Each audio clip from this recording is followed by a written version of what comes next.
Question है, कोई निश्चित धनराशि साधारण ब्याज पर निवेश की गई थी।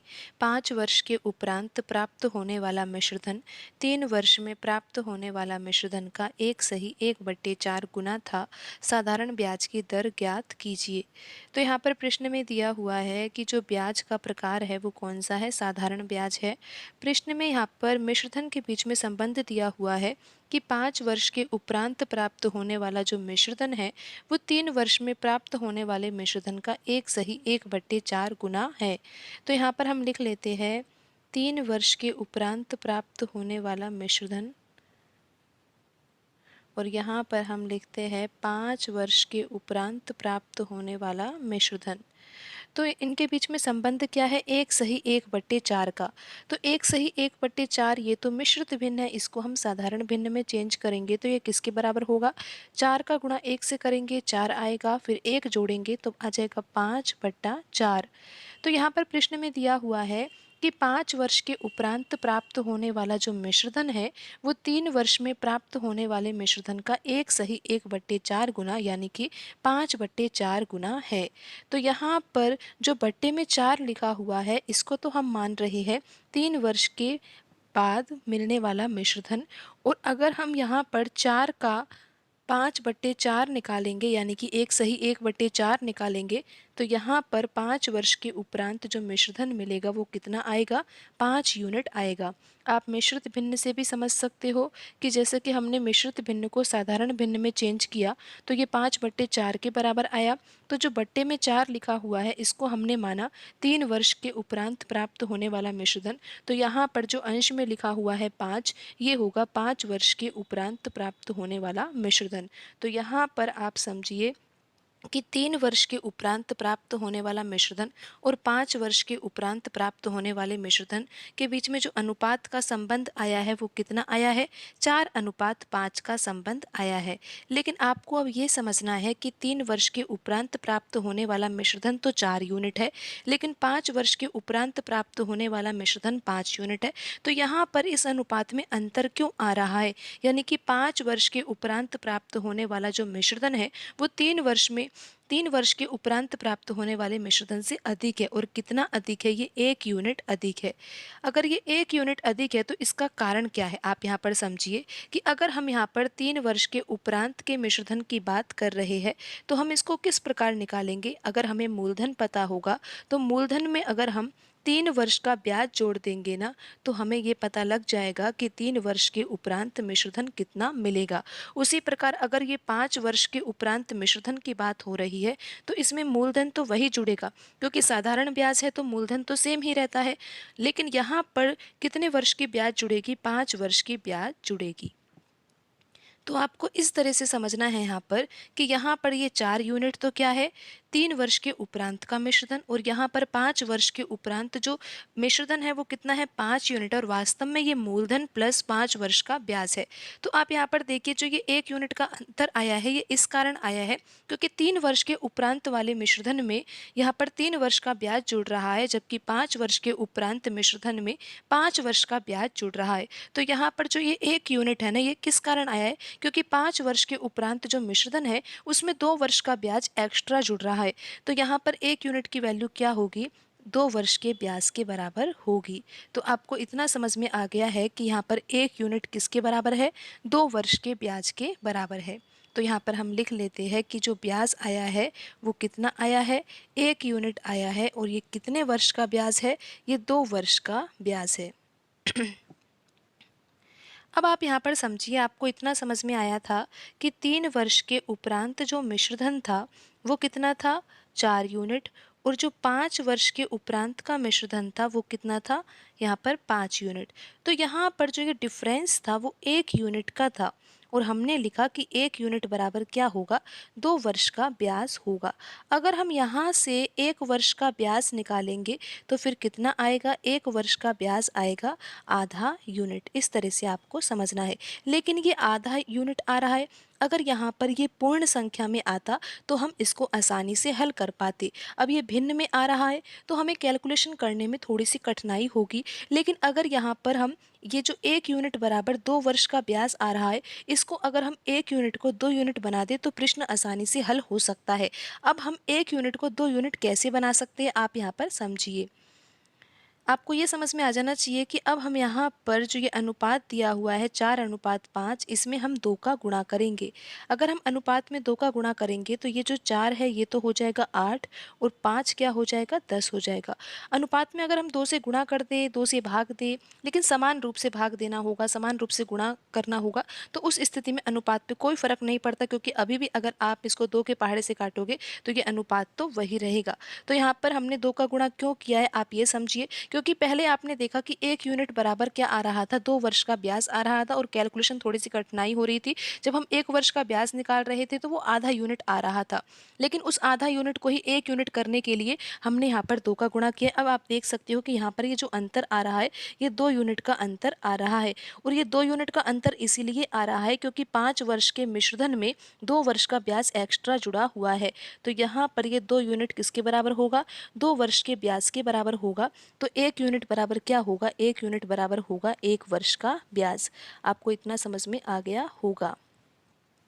तो अब आपको ये समझ में आने लगा है कि यहाँ पर हमने क्या निकाला है कि 1 वर्ष का ब्याज कितना है। 1 वर्ष का ब्याज है 1 यूनिट। और आपको ये भी पता है कि यहाँ पर हमने लिखा है कि 3 वर्ष के उपरांत का मिश्रधन, और यहाँ पर हमने लिखा था 5 वर्ष के उपरांत का मिश्रधन। आपको पता था कि ये अनुपात 4:5 था, लेकिन हमने इस अनुपात में 2 का गुणा किया तो यहाँ पर ये अनुपात आ गया 8:10। अब आप यहाँ पर ये देखिए कि जब ये 3 वर्ष के उपरांत के मिश्रधन की बात हो रही है और ये 8 यूनिट है, तो वास्तव में ये है क्या, यहाँ पर मूलधन है और प्लस यहाँ पर 3 वर्ष का ब्याज है, क्योंकि 3 वर्ष के उपरांत मिश्रधन जो हमें प्राप्त होगा उसमें मूलधन राशि भी होगी और 3 वर्ष का ब्याज भी जुड़ा हुआ होगा।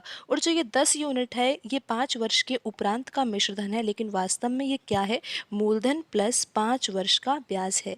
आप यहाँ पर ये ध्यान दीजिए कि जब हम 3 वर्ष के उपरांत का मिश्रधन निकाल रहे हैं उसमें भी मूलधन लिख रहे हैं, और 5 वर्ष के उपरांत जो मिश्रधन निकाल रहे हैं उसमें भी मूलधन लिख रहे हैं। साधारण ब्याज है तो हर वर्ष के लिए जो मूलधन होगा ना वो समान ही रहेगा, चाहे हम 4 वर्ष का मिश्रधन निकाले, 5 वर्ष का निकाले, हर स्थिति में वहाँ पर जो मूलधन जुड़ेगा ना वो वही जुड़ेगा जो हमने यहाँ पर 3 वर्ष के उपरांत मिश्रधन में जोड़ा है या फिर 4 वर्ष के उपरांत के मिश्रधन में जोड़ा है, तो मूलधन समान ही रहेगा। लेकिन अब ये आप ये ध्यान दीजिए कि जो यहाँ पर ये 8 यूनिट है, ये 8 यूनिट कैसे आएगा, इसमें 3 वर्ष का ब्याज भी जुड़ा हुआ है, जबकि 1 वर्ष का ब्याज तो कितना है, 1 यूनिट है, तो 3 वर्ष का ब्याज कितना होगा, 3 यूनिट होगा। अब हमें ये भी समझ में आने लगा है कि जो ये 8 यूनिट था ना, इसमें से 3 यूनिट तो 3 वर्ष का ब्याज हो गया, तो फिर हमें 5 भी तो यहाँ पर जोड़ना होगा, जब तो 5 + 3 क्या होगा, 8 होगा। जब यहाँ पर 3 यूनिट तो 3 वर्ष का ब्याज है, तो फिर ये 5 यूनिट क्या है, 5 यूनिट यहाँ पर मूलधन है, और 5 + 3 मिलकर ही क्या बन रहा है, 8 बन रहा है, और 8 क्या है, 3 वर्ष के उपरांत का मिश्रधन।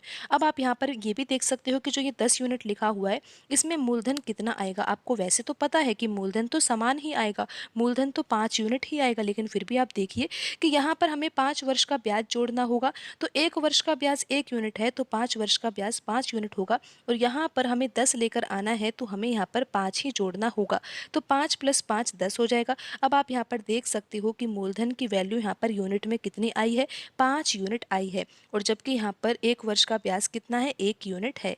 अब आपको यहाँ पर ये समझ में आ गया है कि मूलधन तो यहाँ पर कितना है, 5 यूनिट है, और आपको ये भी पता है कि जो हमने ब्याज निकाला है वो हमने 1 वर्ष का ब्याज निकाला है और वो कितना है, 1 यूनिट है, 1 वर्ष का ब्याज है ये। तो अब हमें निकालना क्या है, प्रश्न में हमें दर ज्ञात करनी है, तो हम यहाँ पर साधारण ब्याज का सूत्र लिख सकते हैं। साधारण ब्याज का सूत्र क्या होता है ये आपको पता है, यहाँ पर होता है ये मूलधन गुणा दर गुणा समय और बट्टे में क्या होता है 100 होता है। तो अब हम यहाँ पर फॉर्मूले में वैल्यू लिख लेते हैं। तो यहाँ पर अब आप ये ध्यान दीजिए कि जो साधारण ब्याज है वो कितना है। साधारण ब्याज यहाँ पर आप देख सकते हो कि ब्याज तो यहाँ पर 1 यूनिट है, तो ब्याज के स्थान पर हम 1 लिखेंगे। और मूलधन कितना है 5 है। दर कितना है, दर तो हमें ज्ञात ही करना है, तो हम यहाँ पर दर के स्थान पर x लिख सकते हैं। समय कितना लिखना होगा, आप यहाँ पर ध्यान दीजिए कि जो हमने ये ब्याज लिखा है ना वो 1 वर्ष का ब्याज है, तो समय यहाँ पर हमें 1 ही लिखना होगा। और बट्टे में हम क्या लिखेंगे 100 लिखेंगे। अब हम इसको हल कर सकते हैं। 5 के पहाड़े से यहाँ पर 100 कटेगा, ये कितनी बार कटेगा 20 बार कटेगा। और 20 का यहाँ पर क्रॉस मल्टीप्लाई होगा तो x बराबर यहाँ पर क्या आ जाएगा 20% आ जाएगा। तो प्रश्न में पूछा गया था कि साधारण ब्याज की दर क्या होगी, दर यहाँ पर 20% होगी और ऑप्शन सी यहाँ पर सही आंसर होगा। क्वेश्चन है, एक वस्तु को 30% और 20% के दो क्रमागत बट्टों के बाद यानी कि दो क्रमागत छूट के बाद 560 रुपये में बेचा जाता है, तो इस वस्तु का अंकित मूल्य क्या होगा। तो प्रश्न में पूछा गया है कि अंकित मूल्य क्या होगा, तो यहाँ पर हम मान लेते हैं कि वस्तु का जो अंकित मूल्य है वो कितना है 100 यूनिट है। तो अंकित मूल्य पर यहाँ पर दो छूट दी जा रही है, लेकिन क्रमागत छूट है, तो पहली छूट कितनी है 30% की है। अगर यहाँ पर हमने माना है कि 100 यूनिट वस्तु का अंकित मूल्य है और अंकित मूल्य पर अगर 30% की छूट दी जाएगी, तो फिर उस वस्तु को कितने रुपए में बेचा गया होगा। यहाँ पर 30% की छूट दी जाएगी, तो इसका सीधा सा अर्थ ये होगा, यहाँ पर अंकित मूल्य 100 यूनिट है ना, तो 30 रुपये की छूट दी जाएगी और यहाँ पर विक्रय मूल्य आ जाएगा 70 यूनिट। आपको इतना समझ में आ गया होगा कि यहाँ पर क्रमागत छूट है, तो पहली छूट यहाँ पर 30% है। 30% छूट दी गई है, तो वस्तु का जो अंकित मूल्य 100 यूनिट था ना, तो वस्तु का विक्रय मूल्य कितना आ गया है 70 यूनिट आ गया है। लेकिन अभी यहाँ पर दूसरी छूट भी दी जा रही है। क्रमागत छूट है तो दूसरी छूट किस मूल्य पर दी जाएगी, पहली छूट देने के बाद जो मूल्य आया है यहाँ पर 70 यूनिट, इस पर दी जाएगी यहाँ पर दूसरी छूट कितनी है 20% की। तो यहाँ पर 70 यूनिट जो यहाँ पर रुपए है ये, इस पर दी जाएगी 20% की छूट। तो 70 का 20% तो हमें निकालना ही होगा, तभी तो हमें ये पता लगेगा कि कितने यूनिट या फिर कितने रुपए की छूट दी गई है। तो 20 के पहाड़े से ये दोनों संख्याएं कट जाएगी और 5 के पहाड़े से 70 कटेगा, कितनी बार 14 बार कटेगा। तो यहाँ पर हमें 70 रुपये में से कितने रुपए कम करने होंगे, 14 रुपये कम करने होंगे। तो यहाँ पर अब आप ये देख सकते हो कि अंतिम रूप से विक्रय मूल्य कितना होगा यहाँ पर। तो यहाँ पर 70 में से 14 घटाएंगे तो ये आ जाएगा 56 यूनिट। अब आप ये समझिए कि 100 यूनिट वस्तु का अंकित मूल्य था, पहली छूट दी गई 30% की और उसके बाद यहाँ पर मूल्य कितना हो गया 70 यूनिट हो गया। फिर दूसरी छूट दी गई जो कि किस मूल्य पर दी गई, पहली छूट देने के बाद जो मूल्य हमें प्राप्त हुआ 70 यूनिट, उस पर ही यहाँ पर दूसरी छूट दी गई है, क्योंकि क्रमागत छूट है। तो इसलिए यहाँ पर जो यहाँ पर विक्रय मूल्य प्राप्त हुआ था हमें 70 यूनिट, इस पर ही हमें 20% छूट देनी है। 20% छूट यानी कि 14 रुपये हमें यहाँ पर माइनस करने होंगे। तो यहाँ पर जो ये अंतिम विक्रय मूल्य है यानी कि जो अंतिम मूल्य हो गया 100 यूनिट वस्तु का, कितना हो गया ये 56 यूनिट हो गया है। अब प्रश्न में कहा गया है कि एक वस्तु को 30% और 20% की दो क्रमागत बट्टों के बाद कितने रुपए में बेचा जाता है, 560 रुपये में बेचा जाता है, तो इस वस्तु का अंकित मूल्य क्या होगा। तो अब आप यहाँ पर ये समझिए कि यहाँ पर जो अंतिम रूप से मूल्य हुआ है वो कितना हुआ है, यहाँ पर 56 यूनिट हुआ है। और यहाँ पर जब दो छूट दी गई है तो उसके बाद यहाँ पर वस्तु को कितने रुपये में बेचा गया है, 560 रुपये में बेचा गया है। और हमने जब ये 100 यूनिट माना है अंकित मूल्य, उसके अनुसार कितने रुपये में बेचा गया है 56 यूनिट में यहाँ पर बेचा गया है। तो इसी 56 यूनिट की वैल्यू प्रश्न के अनुसार किसके बराबर है, 56 यूनिट की वैल्यू है 560 रुपये के बराबर। और 1 यूनिट की वैल्यू यहाँ पर कितने के बराबर होएगी, 560 में अगर हम 56 से भाग देंगे तो 1 यूनिट की वैल्यू आ जाएगी यहाँ पर 10 रुपये के बराबर। अब प्रश्न में पूछा गया है कि वस्तु का अंकित मूल्य क्या होगा। तो अंकित मूल्य यहाँ पर 100 यूनिट है और 100 यूनिट की वैल्यू आप आसानी से निकाल सकते हो, क्योंकि अब आपको ये पता है कि 1 यूनिट बराबर क्या है 10 रुपये। तो 100 यूनिट बराबर क्या होगा, 100 यूनिट की वैल्यू निकालनी है तो इसके लिए हमें क्या करना होगा, 100 में हमें 10 का गुणा करना होगा, क्योंकि 1 यूनिट की वैल्यू कितनी है 10 रुपये है। तो यहाँ पर कितने रुपए आ जाएंगे, ये 1000 रुपये आ जाएंगे। प्रश्न में पूछा गया था कि वस्तु का अंकित मूल्य क्या होगा। अंकित मूल्य यहाँ पर हमने 100 यूनिट माना था और 100 यूनिट की वैल्यू यहाँ पर 1000 रुपये आई है। तो यहाँ पर ऑप्शन डी सही आंसर होगा। क्वेश्चन है 14 व्यक्तियों की औसत आयु 14 वर्ष है। यदि 15वें व्यक्ति की आयु को जोड़ा जाए तो औसत वही रहता है, यानी कि कितना रहता है, 14 वर्ष ही रहता है। 15वें व्यक्ति की उम्र क्या है? तो यहाँ पर प्रश्न में दिया हुआ है कि 14 व्यक्तियों की जो औसत आयु है ना, वो 14 वर्ष है। तो यहाँ पर हम 14 व्यक्तियों की आयु का योग निकाल सकते हैं, क्योंकि हमें यहाँ पर औसत पता है। तो 14 व्यक्तियों की आयु का योग कैसे निकाला जाएगा? बहुत ही आसान तरीका है। 14 व्यक्तियों की आयु का योग। तो आयु का योग निकालना है तो हमें क्या करना होगा, औसत में, औसत तो कितना है, 14 है, औसत में हमें व्यक्तियों की संख्या का गुणा करना होगा, और व्यक्तियों की संख्या भी कितनी है, 14 ही है। तो 14 गुणा 14 करने पर कितना आ जाएगा, 196 वर्ष आ जाएगा।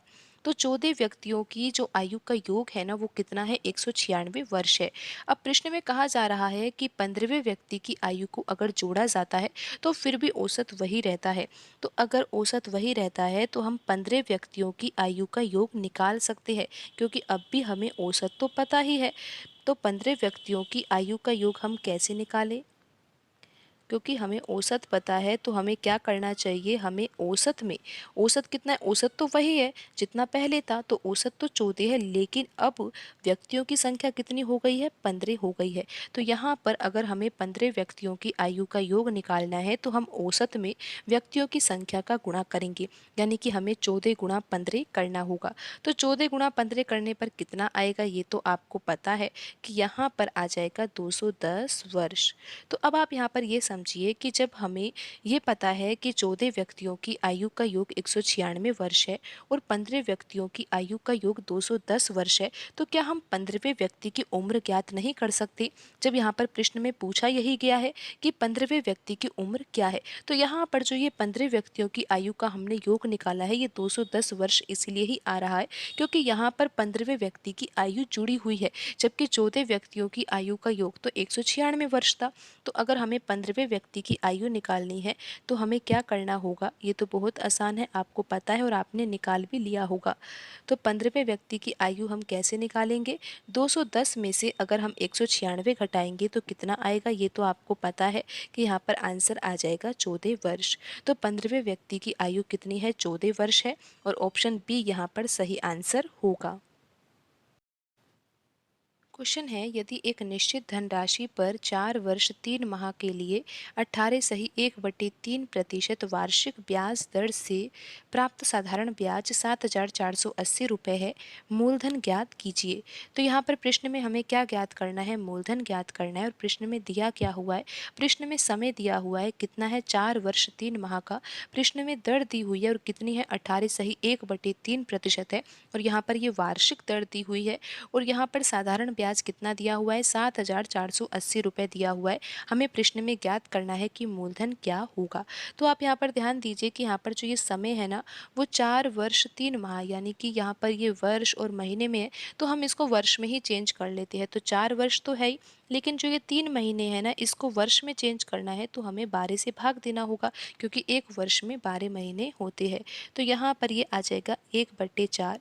तो यहाँ पर हम लिख सकते हैं 4 सही 1/4, और जब हम इसको हल करेंगे तो 4 का गुणा 4 से होगा तो 16 आएगा, और 16 में 1 जोड़ेंगे तो ये आ जाएगा 17/4 वर्ष। इस तरह से आपको यहाँ पर 4 वर्ष 3 माह को किस में बदलना था, वर्ष में बदलना था, और ये कितना आ गया है, 17/4 वर्ष आ गया है। अब यहाँ पर आप ये देखिए, जो यहाँ पर दर दी हुई है ये भी मिश्रित भिन्न में दी हुई है, तो हम इसको साधारण भिन्न में चेंज करते हैं। तो 18 सही 1/3% है, तो यहाँ पर 3 का गुणा 18 से होगा तो कितना आएगा, 54, 54 में 1 जोड़ेंगे तो आ जाएगा ये 55/3%। तो अब आप यहाँ पर ये समझिए कि यहाँ पर जो समय दिया हुआ था इसको हमने वर्ष में चेंज किया तो ये आ गया 17/4 वर्ष, और यहाँ पर जो ये दर दी हुई थी इसको हमने साधारण भिन्न में चेंज किया तो ये आ गई 55/3%। इस तरह से आपको यहाँ पर समझना है। तो यहाँ पर अब मूलधन तो दिया नहीं हुआ, मूलधन तो हमें ज्ञात करना है, तो हम यहाँ पर मान लेते हैं कि 100 यूनिट क्या है, मूलधन है।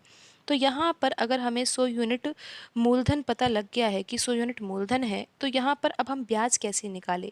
अगर यहाँ पर दर दी हुई है 55/3% और ये दर कैसी है, वार्षिक दर है ना, तो 1 वर्ष का ब्याज कितना होगा?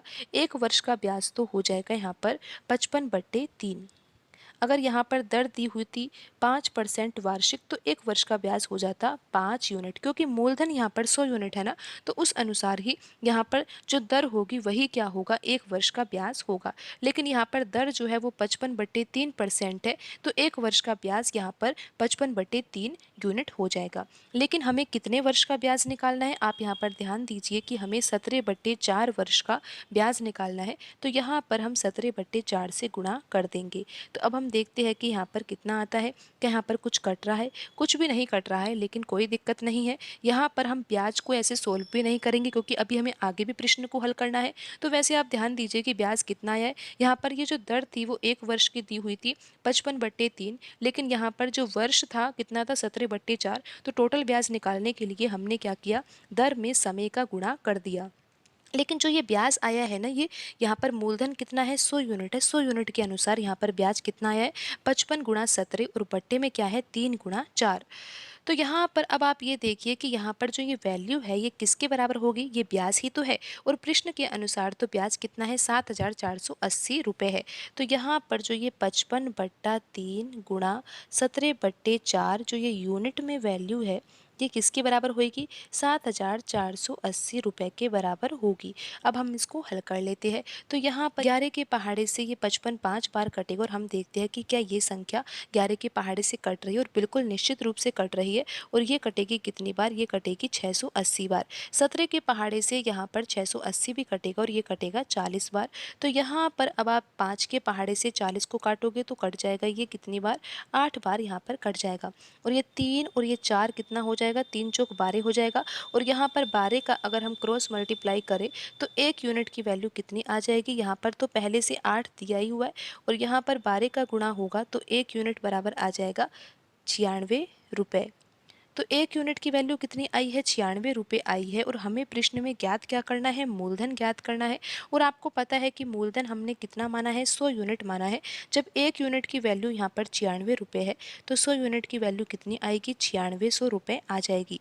तो यहाँ पर कौन सा ऑप्शन सही होगा, ऑप्शन बी यहाँ पर सही आंसर होगा। क्वेश्चन है, 2 वर्ष में साधारण ब्याज पर निवेश की गई राशि और प्राप्त मिश्रधन का अनुपात 5:7 है, ब्याज की दर ज्ञात कीजिए। तो प्रश्न में जो ये अनुपात दिया हुआ है 5:7, ये किस किस के बीच में दिया हुआ है, हम प्रश्न में देखते हैं। प्रश्न में दिया हुआ है कि साधारण ब्याज पर निवेश की गई राशि, आपको पता होगा कि निवेश की गई राशि कौन सी राशि होती है, मूलधन होती है। और प्रश्न में जो ये अनुपात दिया हुआ है ये मूलधन और मिश्रधन के बीच में दिया हुआ है। तो यहाँ पर हम लिख लेते हैं मूलधन, और यहाँ पर हम लिख लेते हैं मिश्रधन। और यहाँ पर अनुपात कितना दिया हुआ है, 5:7 दिया हुआ है। अब आप यहाँ पर ये देखिए कि मूलधन तो यहाँ पर 5 यूनिट है, लेकिन मिश्रधन यहाँ पर कितना है, 7 यूनिट है।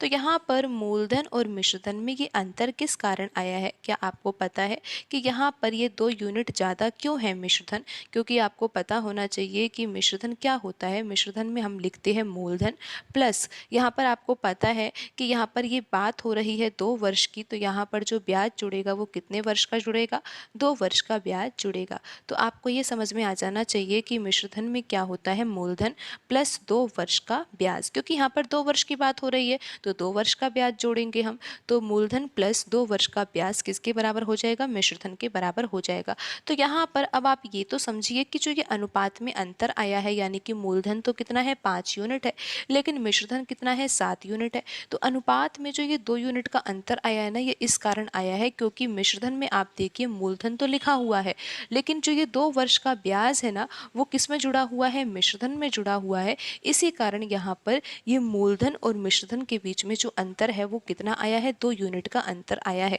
तो ये जो 2 यूनिट का अंतर आया है, ये किस कारण आया है, 2 वर्ष के ब्याज के कारण आया है। तो ये किसके बराबर हो जाएगा, 2 यूनिट, 2 यूनिट हो जाएगा 2 वर्ष के ब्याज के बराबर। तो यहाँ से आपको ये समझ में आ गया है कि 2 यूनिट किसके बराबर है, 2 वर्ष के ब्याज के बराबर है। और आपको ये भी पता है कि यहाँ पर मूलधन कितना है, 5 यूनिट है। आपको ये समझ में आ गया होगा कि मूलधन तो कितना है, यहाँ पर 5 यूनिट है। लेकिन यहाँ पर जो ये ब्याज आया है, ये ब्याज कितने वर्ष का आया है, 2 वर्ष का आया है। और कितना आया है, 2 यूनिट आया है। तो अब हम यहाँ पर दर कैसे ज्ञात करेंगे, आप यहाँ पर समझिए। आपको ये तो समझ में आ गया है कि जो हमने अभी ब्याज निकाली है वो ब्याज कितनी आई है, 2 यूनिट आई है। लेकिन ये 2 यूनिट जो ब्याज है ना, ये कितने वर्ष की है, ये 2 वर्ष की ब्याज है। और आपको ये भी पता लग गया है कि मूलधन तो यहाँ पर कितना है, 5 यूनिट है। लेकिन अब हम दर कैसे निकालेंगे, आपको फॉर्मूला तो पता ही है ना ब्याज का। तो वही फॉर्मूले से हम यहाँ पर दर की वैल्यू ज्ञात कर लेंगे। ब्याज बराबर क्या होगा, मूलधन गुणा दर गुणा समय। और आपको पता है कि बट्टे में तो हम क्या लिखेंगे, 100 लिखेंगे। तो यहाँ पर मूलधन कितना है आपको पता है, और ब्याज कितनी है वो भी पता है। तो यहाँ पर ब्याज तो कितनी है, 2 यूनिट, तो ब्याज के स्थान पर हम 2 लिख देंगे। मूलधन कितना है, 5, तो हम 5 लिख देंगे। दर कितना है, दर तो हमें ज्ञात ही करना है, दर के स्थान पर x लिख देंगे। और समय कितना लिखेंगे, हम यहाँ पर 2 वर्ष लिखेंगे। लेकिन हम यहाँ पर 2 वर्ष क्यों लिखेंगे, क्योंकि यहाँ पर जो हमने ब्याज लिखा है ना, ये 2 वर्ष का लिखा है। तो यहाँ पर समय कितना आएगा, 2 वर्ष आएगा। ये 2 वर्ष का ब्याज है, आपको बता दिया गया है कि जो यहाँ पर ब्याज आया था वो कितना था, 2 यूनिट आया था अनुपात से। तो ये जो 2 यूनिट है ये कितने वर्ष का ब्याज है, 2 वर्ष का ब्याज है। इसलिए यहाँ पर समय कितना लिखेंगे, 2 लिखेंगे। और ब्याज भी कितना लिखेंगे, 2 यूनिट लिखेंगे। बट्टे में हम यहाँ पर 100 लिख ही देंगे। अब हम इसको हल कर लेते हैं। तो 2 से तो यहाँ पर 2 कट जाएगा, और 5 से यहाँ पर 100 कट जाएगा। ये कितनी बार कटेगा, 20 बार कटेगा। और 20 का यहाँ पर जब क्रॉस मल्टीप्लाई होगा तो x बराबर कितना आ जाएगा, x बराबर यहाँ पर आ जाएगा 20%। और x क्या है, यहाँ पर x हमने यहाँ पर दर मानी थी, और यहाँ पर दर कितनी आ गई है, 20% आ गई है। ऑप्शन बी यहाँ पर सही आंसर होगा।